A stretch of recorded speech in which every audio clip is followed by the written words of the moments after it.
início. Carlos César, é com você. Boa noite a todos novamente.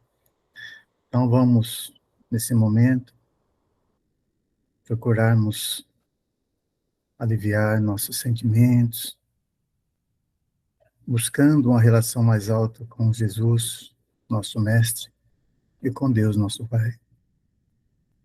Estamos aqui, Senhor, mais uma vez reunidos em Teu nome, para buscarmos, Senhor, dentro do Teu Evangelho, as lições que nos tragam mais equilíbrio, mais sabedoria, para que possamos continuar a nossa vivência, a nossa vida, de uma maneira mais tranquila e mais equilibrada, Senhor.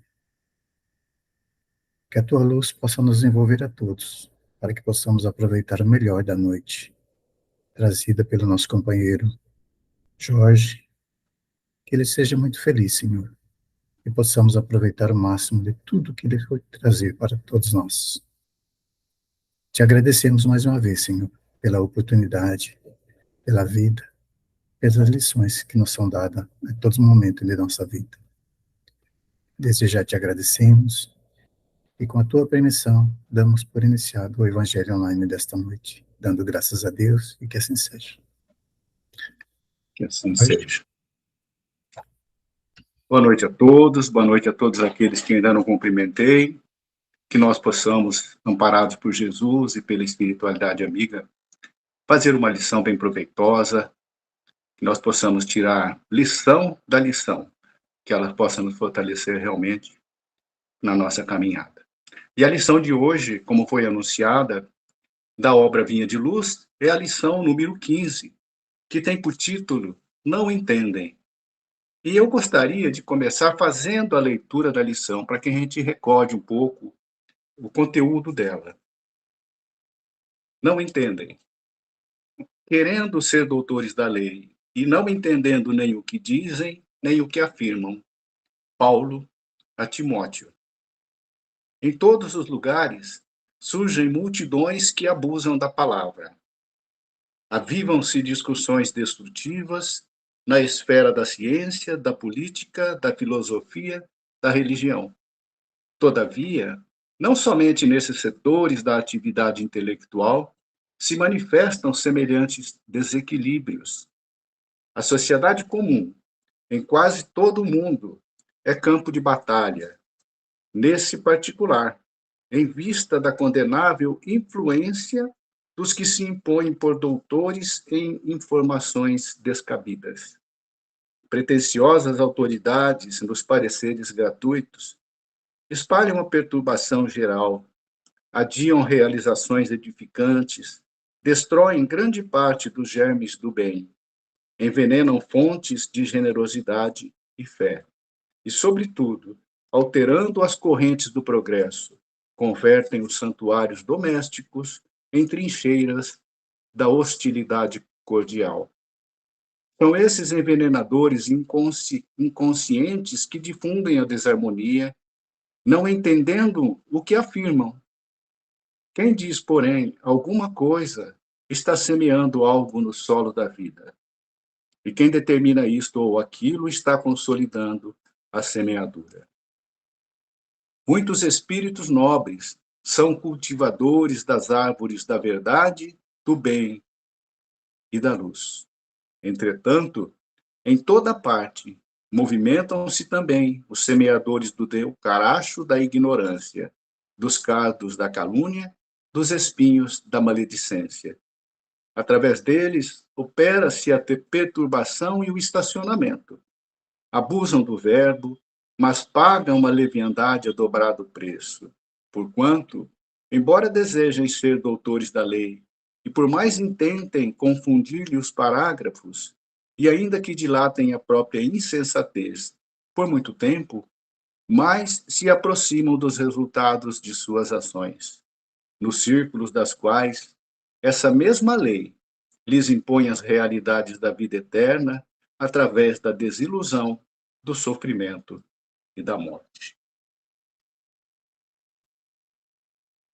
Nesta lição, Emmanuel vai apresentar para nós 3 aspectos muito importantes para as nossas reflexões.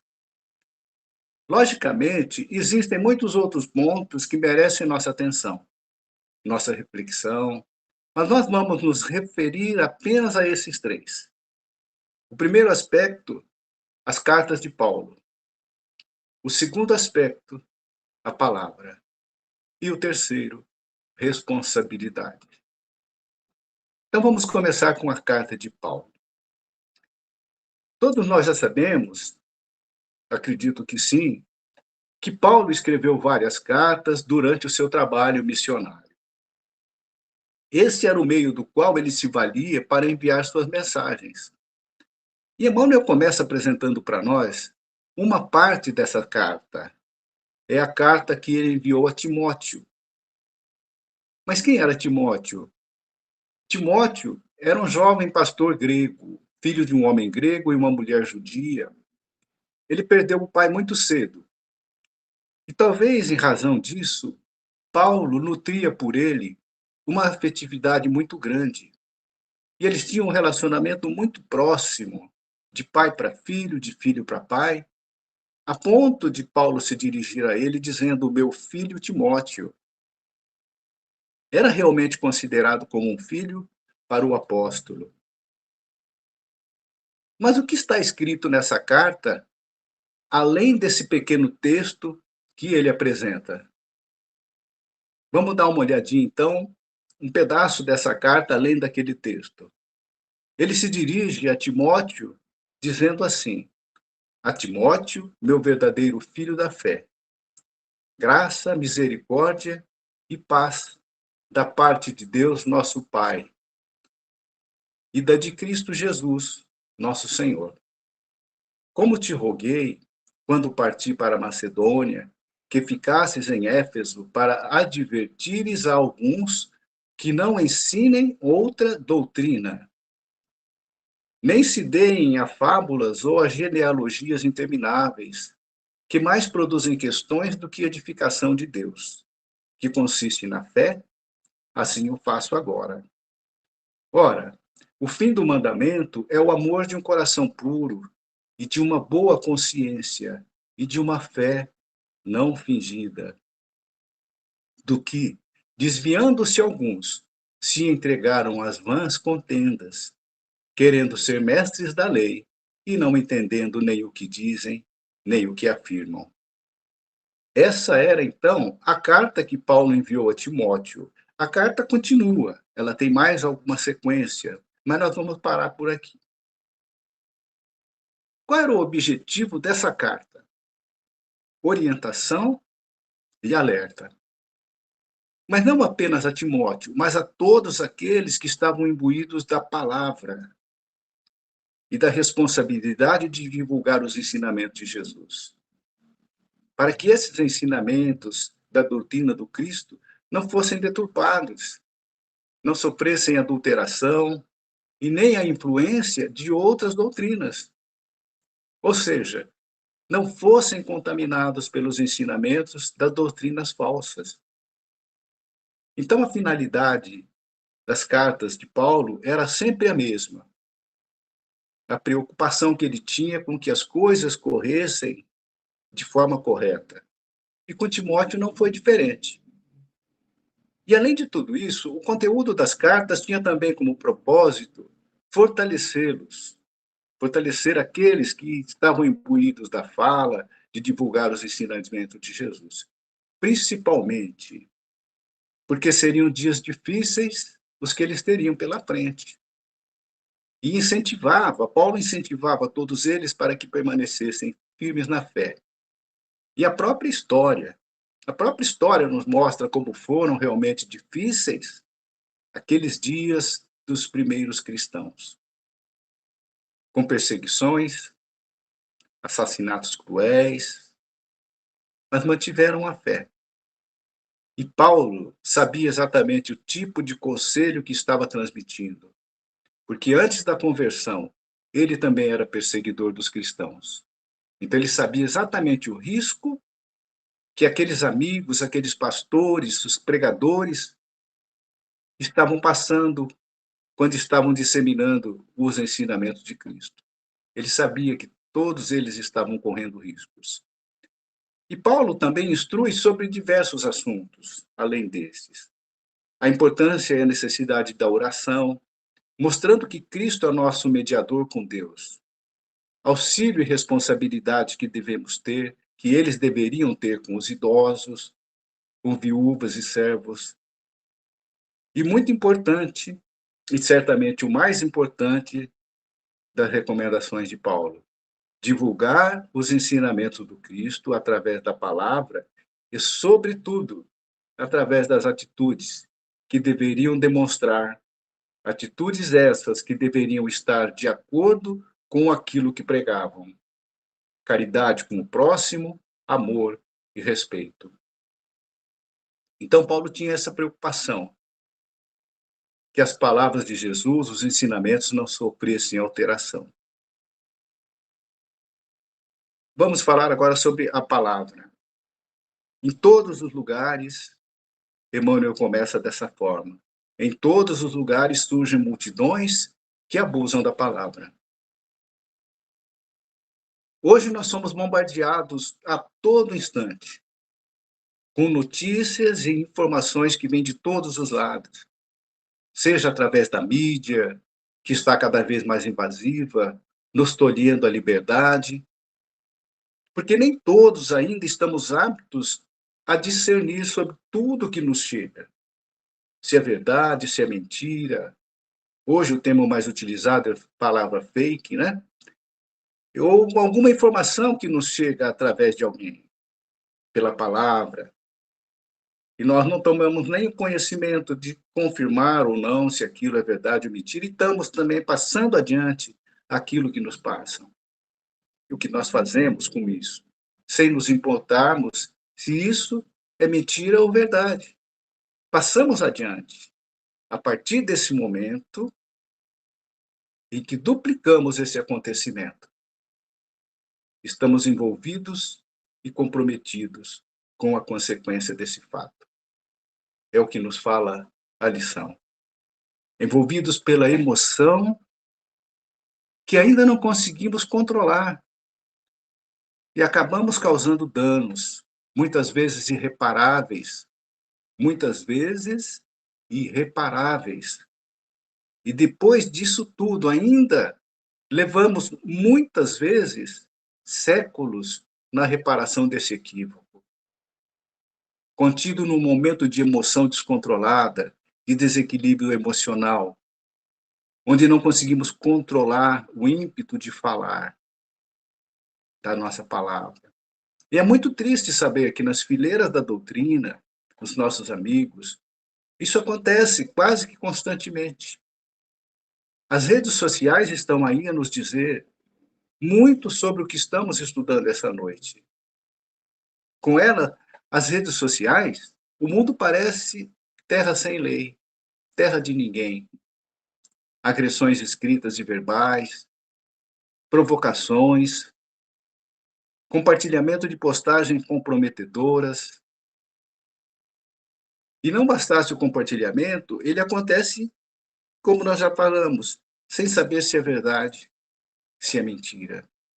Todos falam o que querem, ofendem como querem, entendem de todos os assuntos e querem dar as suas opiniões, seus palpites, induzindo pessoas aos erros, como se fossem doutores naquele assunto. Aí surgem os desentendimentos. Então é uma terra de ninguém, as mídias. Mas a rede social, vejam bem, ela faz parte desse pacote de provocações que nós temos à nossa disposição para mostrar até que ponto nós conseguimos chegar nessa caminhada evolutiva. O controle que nós estamos tendo das nossas emoções, dos ímpetos que nós já estamos conseguindo controlar. Então, as redes sociais vêm para mostrar como estamos nos comportando diante dos nossos impulsos. A sociedade se transformou num campo de batalha, onde aqueles que se julgam doutores, conhecedores, acabam se impondo sobre os corações despreparados sem bom senso e sem responsabilidade, causando desentendimentos terríveis, até mesmo dentro dos lares.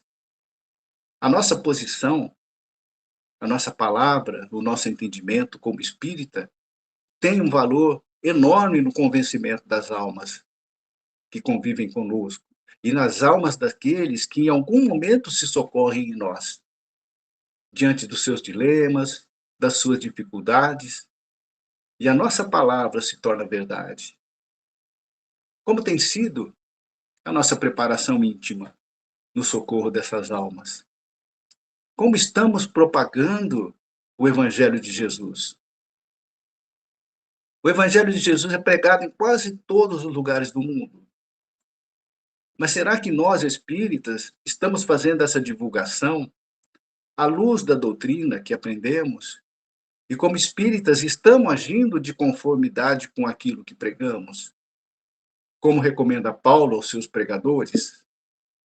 Amor, respeito.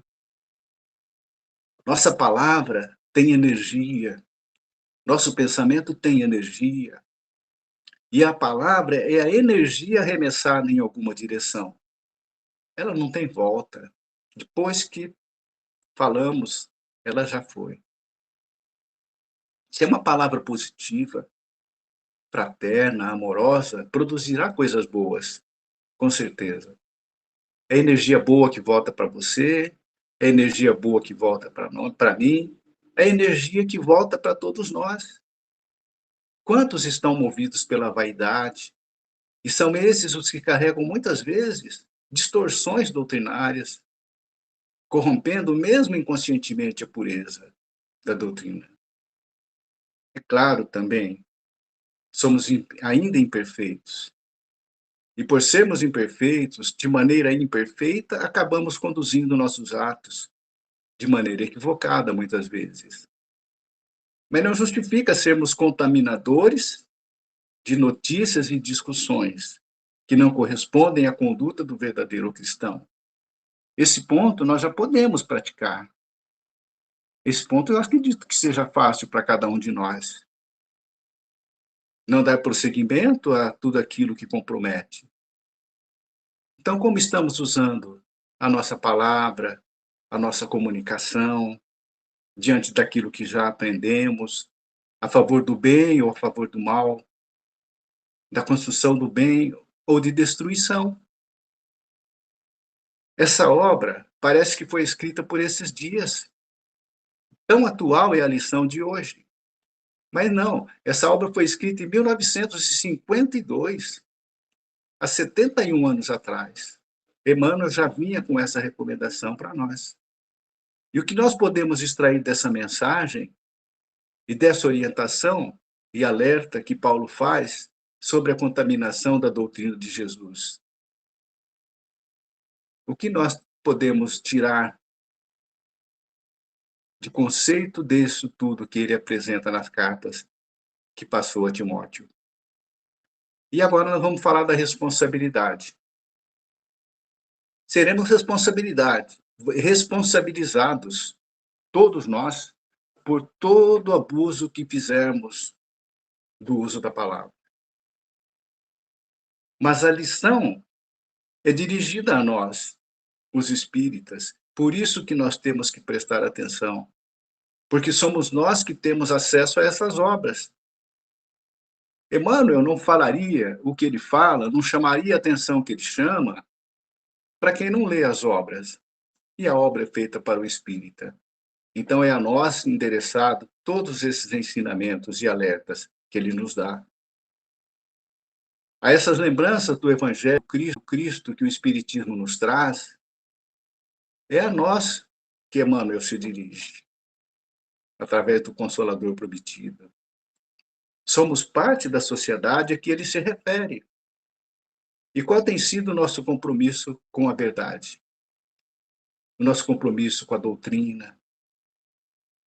Porque se cabe ao Espiritismo a transformação moral da sociedade, então é preciso que o espírita coloque o pé na estrada e comece a caminhar através do exemplo.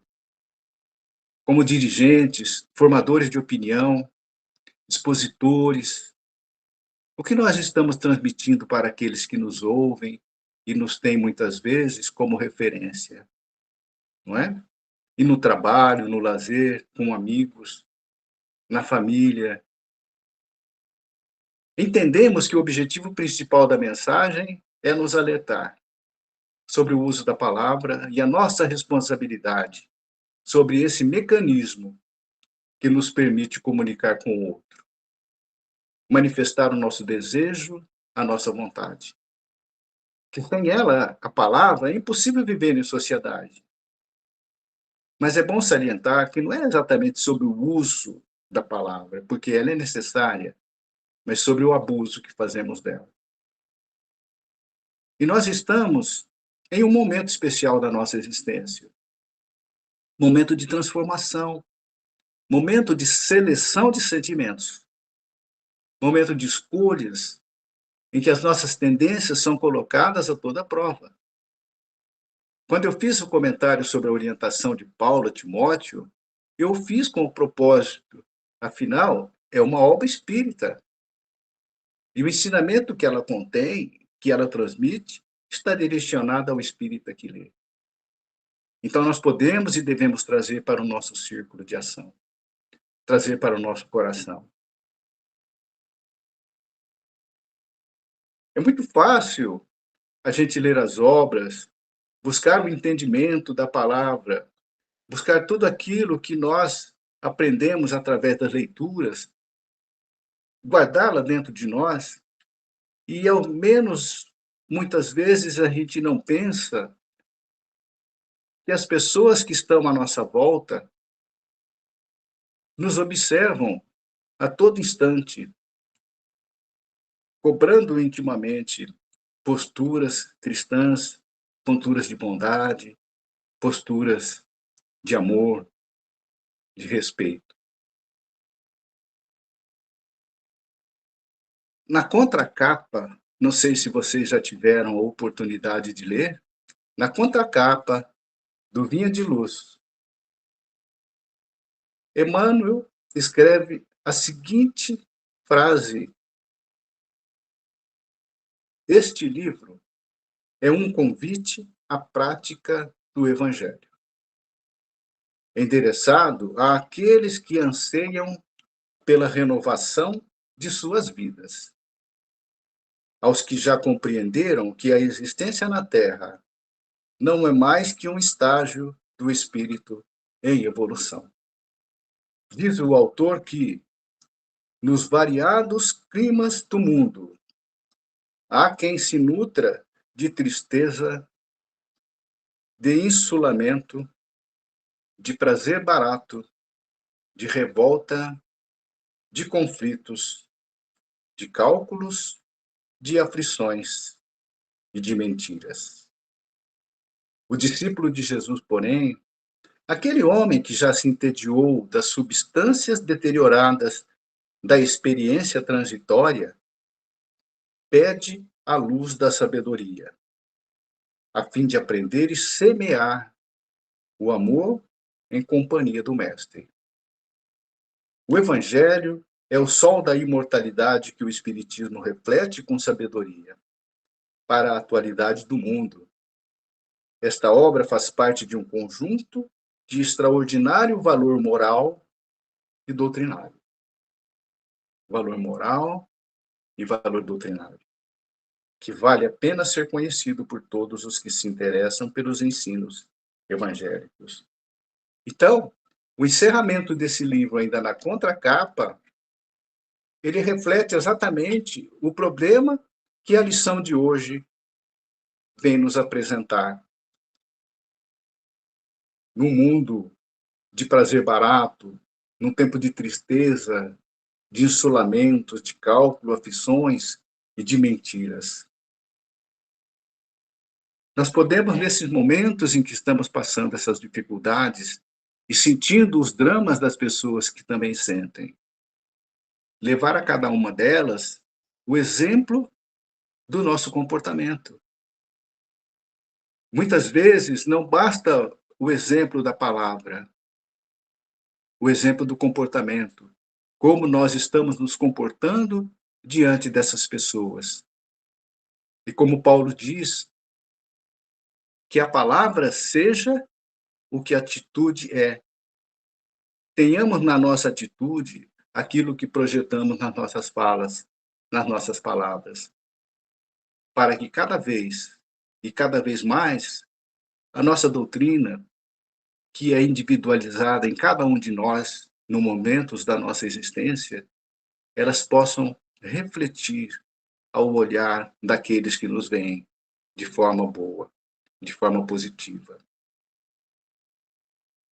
Paulo encerra em uma das partes da fala dele, dizendo assim: ora, o fim do mandamento é o amor de um coração puro e de uma boa consciência e de uma fé não fingida.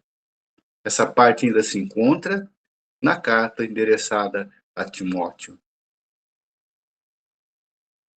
O fim do mandamento é o amor de um coração puro, de uma boa consciência e de uma fé não fingida. Que Jesus nos ampare, nos abençoe e que nós possamos ter uma semana que está se iniciando com bastante trabalho, bastante sabedoria e bastante serenidade. Boa noite a todos.